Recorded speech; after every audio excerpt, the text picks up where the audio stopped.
This is a documentary based on eyewitness testimony, which has been carefully pieced together to maintain authenticity. However, some memories may be faded over time or shamelessly fabricated by the production team. Our story takes place in January of 1972, as the three oldest of the Fleschner siblings are headed out to explore the frozen tundra next to their house. Colleen, who had just turned 7, would be leading the expedition and would be accompanied by Rich, age 5, and Mike, age 4 and a quarter. Kathy was just a baby, so she would stay at home and make dinner. Shortly after leaving base camp, they spotted a giant excavation site off in the distance and had mixed feelings about what to do next. It's too far. I don't think we can afford to miss an opportunity like this. Standard operating procedure at this point would be to notify Mom at base camp, but there was a breakdown in protocol because it's easier to ask forgiveness later than ask for permission now. Many hours, about 3 minutes later, they arrived at the site and started their descent along the path used by the massive earth movers to get in and out of the excavation pit. After a long period of studying the giant equipment from a safe distance, That's not how I would describe it. We climbed in on.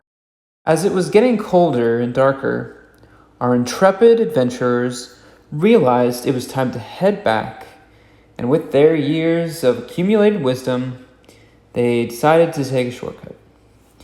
This new route would be quicker and easier once they cleared that first hurdle. Back at home, the vegan dinner was almost ready. Kathy rang the dinner bell. Slowly, Dick and Judy and Kathy started realizing half the family was missing.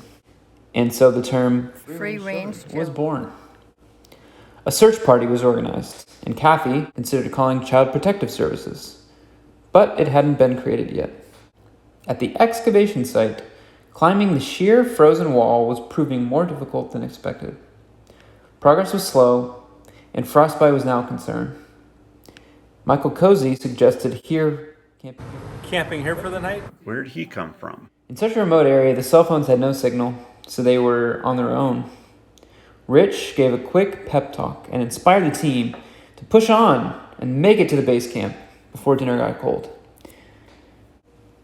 Finally, back on the flat, frozen tundra, they saw the flashlights of the search and rescue team fanning out from base camp, and the harrowing adventure came to its conclusion. Historians and child development psychologists have offered opinions on the historical accuracy and the long-term psychological effects of the adventure. This story seems a little embellished. If old folks get down on the floor, you need a plan on how you're going to get up. I have PTSD. That sounds familiar. That sounds like fun. It seems improbable. What were we thinking about?